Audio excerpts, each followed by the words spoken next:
নামাজের তাগিদ দিতে হবে, নামাজে উৎসাহ করতে হবে। আপনি নামাজ পড়তে যাবেন, আপনার ছেলে মেয়েকে, পোতাপতিনকে, লাতিনকে নিয়ে যাবেন নামাজ পড়তে, এটাকে বলা হয় তাগিদ। কি বলা হয় এটাকে? তাগিদ, মানে অভ্যাস করা। 7 বছর যেমনি হবে অভ্যাস করা। আর ইলমের কথা বলা হয়েছে, প্রত্যেক মুসলমান নর নারীর জন্য দিন ইলম শিক্ষা করা ফরজ, মানে প্রথম ফরজ হচ্ছে ইকরা, অর্থাৎ আপনাকে আমাকে ইলমে দিন শিক্ষা অর্জন করতে হবে। যেরকম সুবহানাল্লাহ, নামাজের একটা নির্দিষ্ট বয়স রয়েছে। কিন্তু আপনি অন্তত আপনার ছেলে মেয়েকে মক্তবে কোরআন শরীফ পড়ান, কোরআন শরীফ ধরা পর্যন্ত পড়ান। আপনার ছেলে মেয়েকে অন্তত, আপনার পোতাপতিনকে অন্তত নুরানি 5 পর্যন্ত পড়ান, যে ছেলেটি আপনার সহিষ্ণুভাবে কোরআন তেলাওয়াত করতে পারবে। আপনি কেন মূলবি ধার করবেন? আপনার পোতা আপনার জানাজা পড়াবে। কথা বলেন ঠিক কিনা? তামান্নায় প্রতিটা মুহূর্তে থাকতে হবে যে আমার ছেলে আমার জানাজা পড়াবে। কথা বলেন ঠিক কিনা? আপনারা কি চান এরকম? তাহলে আমাদের ছেলে মেয়েকে নুরানি মাদ্রাসায় সহিশুদ্ধভাবে অন্তত 5 পাস করিয়ে দিয়ে আপনি দেন, হাই স্কুলে দেন, কলেজে দেন, স্কুল ভার্সিটি দেন, জাতি করেন, ডাক্তার বানান, ইঞ্জিনিয়ার বানান, প্রফেসর বানান, সবই বানান। অন্তত তার মধ্যে যখন সহিশুদ্ধভাবে কোরআনের দিলে অন্তরে যখন কোরআন থাকবে, তার ভয় থাকবে যেখানে যাক আমাকে নামাজ পড়তে হবে। কথা বলেন ঠিক কিনা? তার অন্তরে ভয় থাকবে আমি পাপ কাজে জড়িত, আমি একজন কোরআনের হাফেজ, আমি কোরআন পড়তে জানি, আমি একজন মুসলিম। তাহলে আমার দ্বারাই কিভাবে অন্যের রাতের আধারে অন্যের আম পাড়তে পারি? কথা বলেন ঠিক কিনা? বিসমিল্লাহির রহমানির রহিম। সকলে পড়ুন।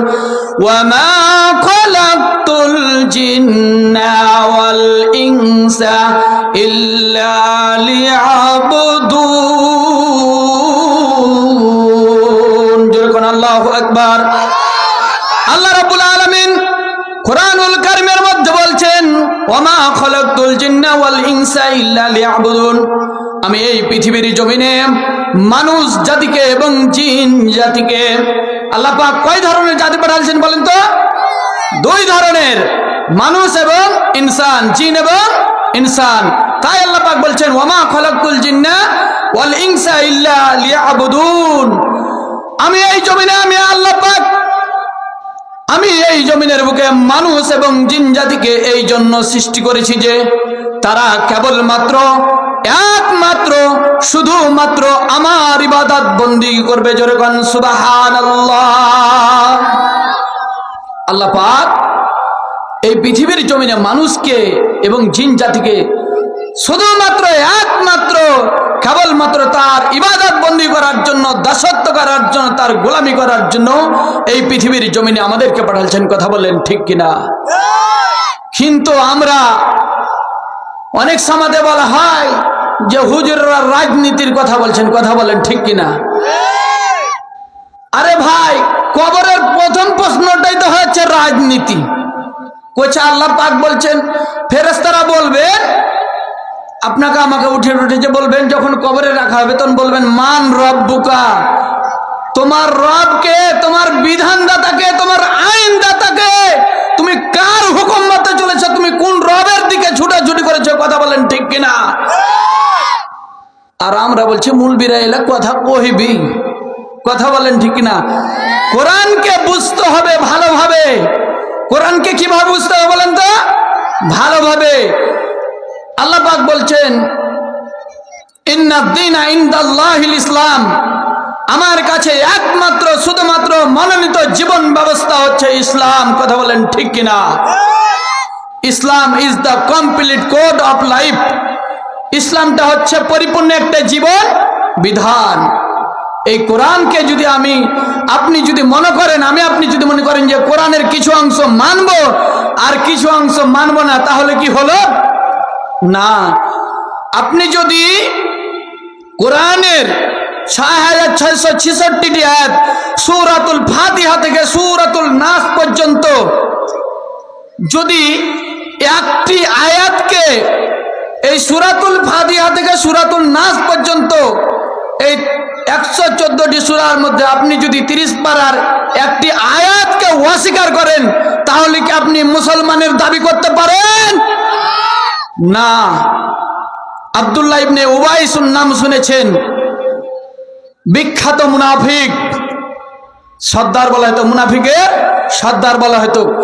সব কিছুই মানত আল্লাহর রাসূলের, কোরআনুল কারীমের প্রত্যেকটি আয়াত মানত, কিন্তু আল্লাহর রাসূলকে সাইয়্যিদুল মুরসালিন, রাসূল হিসেবে, নেতা হিসেবে মানেনি। আল্লাহ পাক তার কারণে তাকে এই বিশ্ব জগতের জন্য মুনাফিকের কাতারে শামিল করে দিয়েছেন। কথা বলেন ঠিক কিনা? আমি আপনি যদি এই কোরআনুল কারীমকে যদি সম্পূর্ণভাবে না মানি, আপনি যদি মনে করি যে কোরআনের কিছু অংশ মানবো আর কিছু অংশ মানবো না, তাহলে আমি আপনি এই মুসলমান দাবি করে কোনো ফায়দা হবে না। কথা বলেন ঠিক কিনা? তো এই কোরআনকে মানতে হবে। যদি মনে করেন, কোরআনকে যদি মনে করেন, তো এক শিক্ষক বলছে, আপনাদেরকে বোঝার জন্য বলছি যে কোরআনকে কিভাবে মানতে হবে। তো শিক্ষক বলছে, বলতো রে বল্টু, পানি কত প্রকার? কাকে বলছে? ছাত্রদেরকে বলছে। ছাত্রদেরকে শিক্ষক কি বলছে? বলতো রে বল্টু। ওর নাম কি? বল্টু। তো বলছে, বলতো রে বল্টু, পানি কত প্রকার? কইছে, স্যার পানি 2 প্রকার। মানে পরিবেশ পরিচিতি বিজ্ঞানে পড়েছে, দিয়ে কইছে, স্যার পানি কয় প্রকার? 2 প্রকার। কইছে, স্যার বলছে, বল দেখি কি কি? কইছে, স্যার একটা হচ্ছে আর্সেনিক যুক্ত পানি, মানে যেটা হচ্ছে খারাপ পানি, এলাকা আর্সেনিক যুক্ত বলে। যেমন ডোভা, নালা, খাল, বিল, এলা পানি কি খাওয়া যায় সহজে? না। তো আর আরেকটি হচ্ছে কি আর্সেনিক মুক্ত পানি, মানে ভালো পানি, আমরা টিউবওয়েলের পানি যেটা খাই, এগুলো করে ফিল্টারের পানি খাই, এলাকে বলা হয় আর্সেনিক মুক্ত পানি, মানে ভেজাল মুক্ত পানি। কথা বলেন ঠিক কিনা? তো বল্টু বাইরে লেছে যে আর্সেনিক যুক্ত পানি একটা, আর্সেনিক মুক্ত পানি একটা। পানি কয় প্রকার শিখলেন বন্ধুরা? 2 প্রকার। পিছা দিক থেকে কেলাসের মধ্যে এক একটা কিন্তু 1.5 ছেলে পিলা থাকে, থাকে কিনা? ওই তখন কইছে পিছা দিক থেকে আর পিছন থেকে উঠে কইছে, স্যার এ পানি বাদে আরো পানি আছে। স্যার তো চমকে গেছে, আশ্চর্য কথা, আমিও তো জানি যে পানি 2 প্রকার, আর্সেনিক মুক্ত পানি, আর্সেনিক যুক্ত পানি। তো এই 1.5 মাস ফের আবার কইছে যে আরো পানি আছে পানি বাদে। কইছে, বল দেখি। কইছে, স্যার যেমন আমি পড়েছিল হাঁপানি, কাঁপানি, জাপানি। কথা বলেন, এলা কি পানি? এলা কি পানি? যে হাঁপানি হলো অসুখের নাম, যার খেয়ে আজমার রোগ আছে, একটু কাটি দৌড় ঝাঁপ করলে, কাজ করলে আর কি হয়ে যায়? ক্লান্ত হয়ে যায়, হারকে চাপায়ের ভাষায় খাইতে যায়। কথা বলেন ঠিক কিনা? জাপানি হলো মাছের নাম, এখানেও পানি লেখা আছে, জাপানি। তো এই 1.5 মাস মনে করেছে এটাও মনে হয় পানি। তো এটা জাপানি কিসের নাম? মাছের নাম। আর একটা হচ্ছে কাঁপানি, মানে এই যে আমরা ঠান্ডার সময় এসেছি, এখন আমাদেরকে খালি গদরে থাকলে কাঁপানি ধরবে না? ধরবে না বলেন তো? ধরবে। তো এই 1.5 মাস তখন কইছে এ পানি বাদে আরো পানি আছে স্যার, হাঁপানি, কাঁপানি, জাপানি। তো এই পানির মতন যদি এই 1.5 মাস ছাত্রের মতো যদি বুঝি এই কোরআনুল কারীমকে, যে কোরআনের কিছু অংশ মানবো আর কিছু অংশ মানবো না, তাহলে কি হলো? না। এই পৃথিবীতে আল্লাহ পাক প্রথম শব্দ নাজিল করেছেন ইকরা। কথা বলেন ঠিক কিনা? কি শব্দ বলেন তো? ইকরা। সূরাতুল আলাকের 5 আয়াত আল্লাহ পাক প্রথমে নাজিল করেছেন। কয় আয়াত? 5 আয়াত, যার প্রথম শব্দ ছিল স্যার ইকরা। ইকরা মানে কি করো? পড়ো। এই সমাজে কিছু মানুষ আছে যে কইছে জানার নাম ইসলাম না, মানার নাম ইসলাম। কথা বলেন ঠিক কিনা? আছে কিনা? আপনাদের না থাকলেও আমাদের এলাকাতে আছে, যে জানার নাম ইসলাম না, মানার নাম ইসলাম। কেউ যদি নামাজ পড়ে তখন টিটকারি করে ওকে, যে নতুন ভোটের সময় স্যার নামাজ ধরলেছে, একটু মাথা ধরলেছে। কথা বলেন ঠিক কিনা? এ মুরব্বী হয়ে গেছে, নামাজ নিয়ে টিটকারি করা যাবে না। কথা বলেন ঠিক কিনা? যেই মুহূর্তে আছেন সেই মুহূর্তে আপনাকে ওয়াক্ত হলে নামাজ পড়তে হবে। আল্লাহ রাসূলের হাদিস একটি বলছি, আল্লাহ রাসূল এই পৃথিবীর জমিনে তিনটি কাজ তাড়াতাড়ি করতে বলেছেন। কয়টি কাজ বলেন তো? যুবকরা, এই যুবকের আইডল এখন বর্তমানে, আগামী দিনের ভবিষ্যৎ হচ্ছে যুবকরা। কথা বলেন ঠিক কিনা? এই সমাজকে পরিবর্তন করতে পারে কেবল যুবকরাই। কথা বলেন ঠিক কিনা? যুবকরা আমাদের সাথে জোরে সোরে কথা বলবে। আল্লাহর রাসূল কয়টি কাজ দ্রুত করতে বলেছেন বলেন তো? জোরে বলেন। সামনে ভোট আছে, একটু অভ্যাস করে নেন। তো কয়টি কাজ? তিনটি কাজের কথা বললেন। একটি হচ্ছে ওয়াক্ত মতো নামাজ পড়া। কি মতো? সবাই জোরে সবাই বলেন, ওয়াক্ত মতো নামাজ পড়া। যেখানে আছেন কোনো কাজের বাহানা চলবে না। আমরা অনেক সময় কয়েছি যে এই কাজখানি সারালি জোহর আর আসরে একসাথে পড়বে। কথা বলেন ঠিক কিনা? কিন্তু এই জোহরের সুযোগটা আপনি যে নামাজ পড়লেন না, আসরের ভাগ আপনার আগিত মৃত্যু হয়ে যেতে পারে। কথা বলেন ঠিক কিনা? মৃত্যু এতটাই কাছে। একটু এক্সাম্পল দিই আপনাকে। আল্লাহর রাসূল হযরত আলী রাদিয়াল্লাহু তাআলা আনহুকে উদ্দেশ্য করে বলছেন। রাসূলের জামাতা আলী রাদিয়াল্লাহু তাআলা আনহুকে উদ্দেশ্য করে বলছেন যে, হে আলী, তুমি মৃত্যুকে কতটা কাছে মনে করো, নিকটে মনে করো? আল্লাহর রাসূল বলছেন কাকে? হযরত আলীকে, যে আলী, তোমাকে তো আমি বিচক্ষণ মনে করি, তুমি মৃত্যুকে কতটাই কাছে মনে করো, নিকটে মনে করো? তো হযরত আলী রাদিয়াল্লাহু তাআলা আনহু বলছেন, ইয়া রাসূলুল্লাহ, ইয়া হাবিবাল্লাহ, আমি মৃত্যুকে এতটাই কাছে মনে করি, এতটাই নিকটে মনে করি যে জোহরের নামাজ পড়লাম হয়তো আসরে আমার কিসমতে নাও জুটতে পারে। কথা বলেন ঠিক কিনা? আল্লাহ রাসূলের সাহাবী হযরত আলী রাদিয়াল্লাহু তাআলা আবার বলছেন, ইয়া রাসূলুল্লাহ, আমি আসরের নামাজ পড়লাম, মাগরিব আমার ভাগ্যে নাও জুটতে পারে। মাগরিবের নামাজ পড়লাম, এশার ভাগ্যে আমার নাও জুটতে পারে।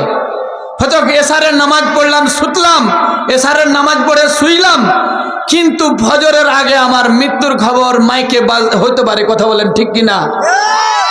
আল্লাহ রাসূলের সাহাবী হযরত আলী রাদিয়াল্লাহু তাআলা আনহু এই 5 ওয়াক্ত নামাজের উদাহরণ দিলেন যে জোহর পড়লাম, আসর হয়তো আমার ভাগ্যে জুটবে না, আসর পড়লাম হয়তো মাগরিব আমার ভাগ্যে জুটবে না, মাগরিব পড়লাম হয়তো এশার আমার ভাগ্যে জুটবে না, এশারের নামাজ পড়লাম হয়তো ফজরে আমি নাও উঠতে পারি। এই মুহূর্তে আমার আজরাইল জান কবজ করতে পারেন। কথা বলেন ঠিক কিনা?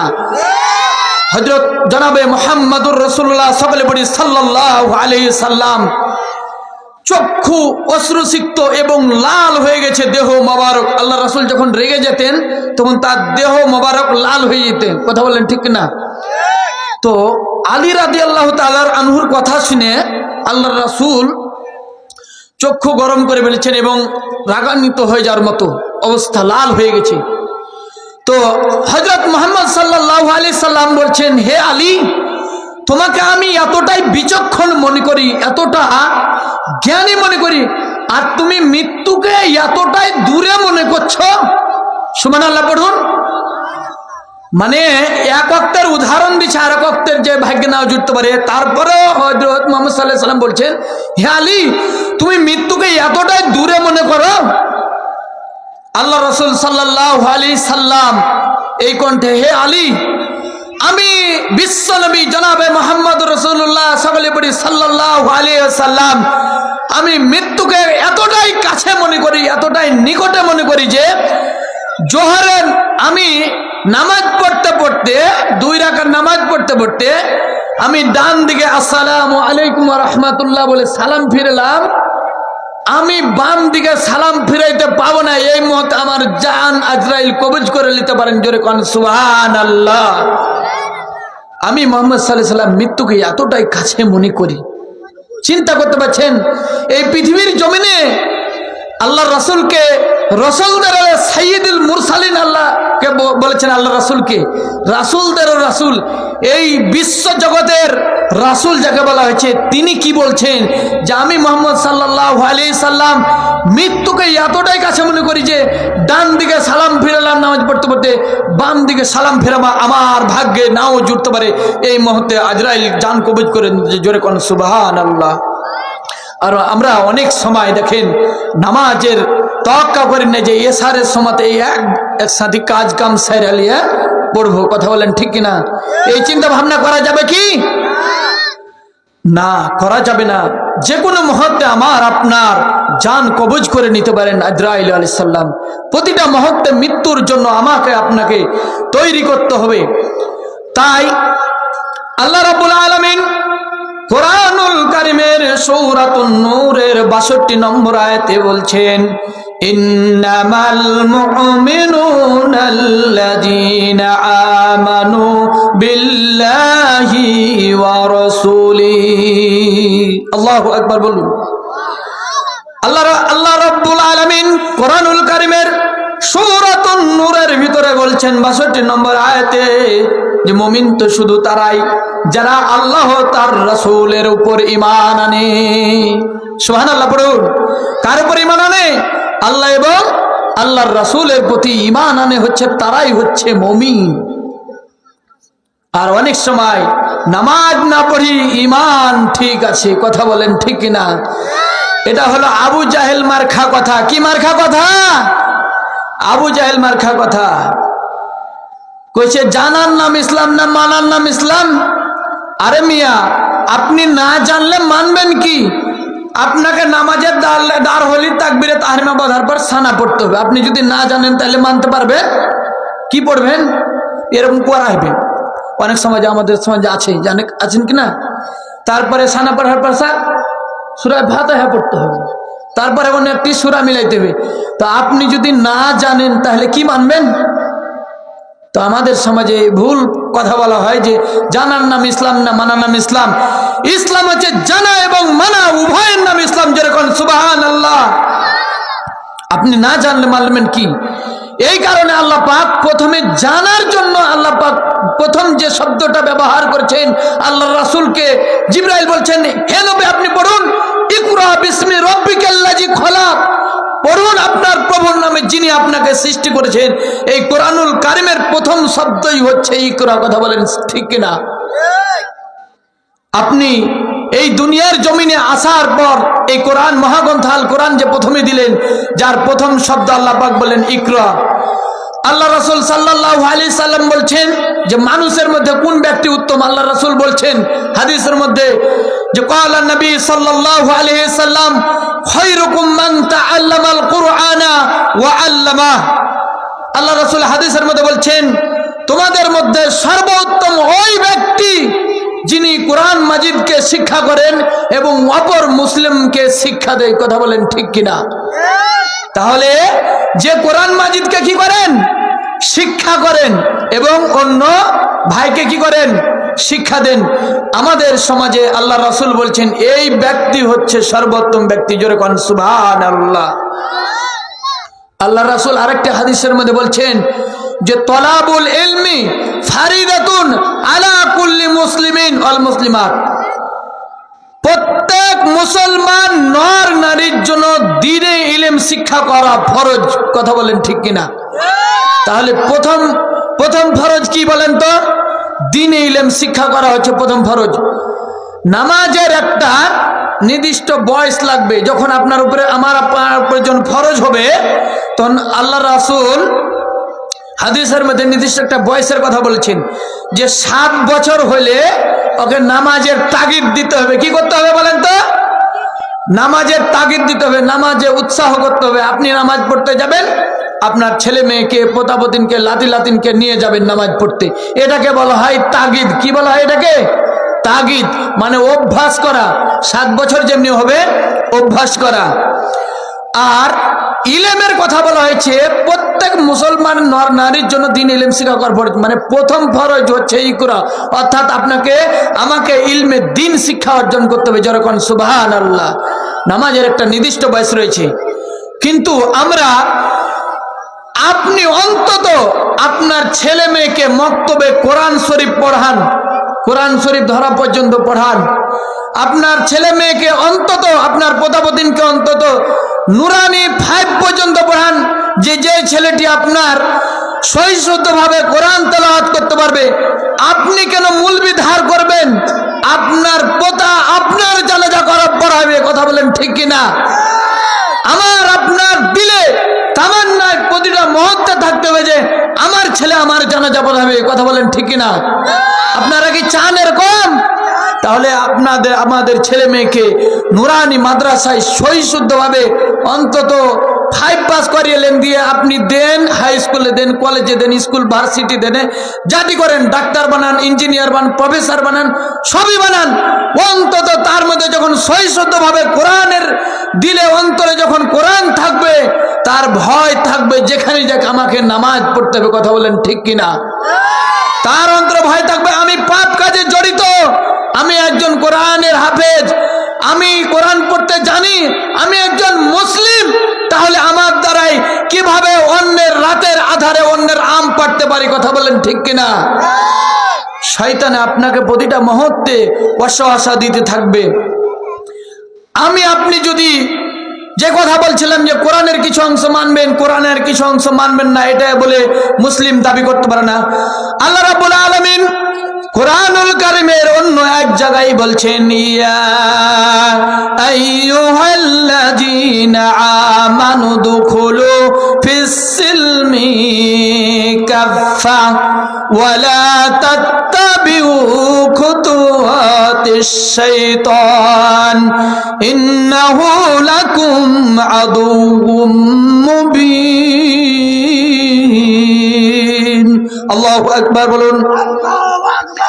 আল্লাহ রাব্বুল আলামিন বলছেন, ইয়া আইয়ুহাল্লাযীনা আমানু দুখুলু ফিস-সিলমি কাফফা, মুমিনদেরকে আল্লাহ পাক ডাক দিয়ে বলছেন, হে মুমিনগণ, তোমরা ইসলামে পুরোপুরি ভাবে প্রবেশ করো, দাখিল হও। জোরে বলুন সুবহানাল্লাহ।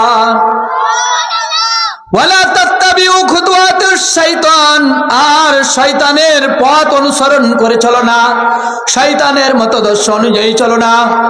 শয়তান তোমাদের ইন্নাহু লাকুম আদুউম মুবিন, নিশ্চয়ই শয়তান তোমাদের প্রকাশ্য শত্রু। জোরে বলুন সুবহানাল্লাহ। আমাদের প্রকাশ্য শত্রু আমাদেরকে চিনিয়ে দিয়েছেন আল্লাহ পাক, যে কে আমাদের ক্ষতি করবে, যে ইন্নাহু লাকুম আদুউম মুবিন, নিশ্চয় শয়তান, আল্লাহ পাক গ্যারান্টি দিয়ে বলছেন নিশ্চয় শয়তান তোমাদের প্রকাশ্য শত্রু, প্রতিটা মুহূর্তে তোমাকে ধোকায় ধোকায় ফেলবে। আপনি মাঠে চলে গেছেন, দিয়ে বলছেন যে এভাবে তাকাইছেন নদীর ওপারে যে কেউ নাই, আপনার সামনে একটা টকটকে লাল আম পাকা আছে, আর আপনি এদিক ওদিক চাইয়া দেখছেন যে কাম করে নেব, অন্তত কিছু যদি হাত বাড়াইতে গেলে মানুষ দেখে নিবে, জোরে মাথা দিয়ে হুঁড়া দিব, দিয়ে একটা হেঁটে যাবো, দিয়ে ফেলে দেব। কিন্তু আপনি এই যে আপনার অন্তরে গাইছে যে মাথা দিয়ে ফেলে দিব, কিন্তু একজন আমাকে আপনাকে পর্যবেক্ষণ করছে না, করেন না, করেন তো? কোরআনের যদি জ্ঞান থাকে তার ভিতরে, তাহলে কি তার দ্বারা এই কাজ সম্ভব হবে না? তাহলে দেখুন, এই কোরআনুল কারীমকে ভয়, কোরআন অনুযায়ী জীবন গঠন করতে হবে, কোরআন অনুযায়ী আমাকে আপনাকে জীবন গঠন করতে হবে।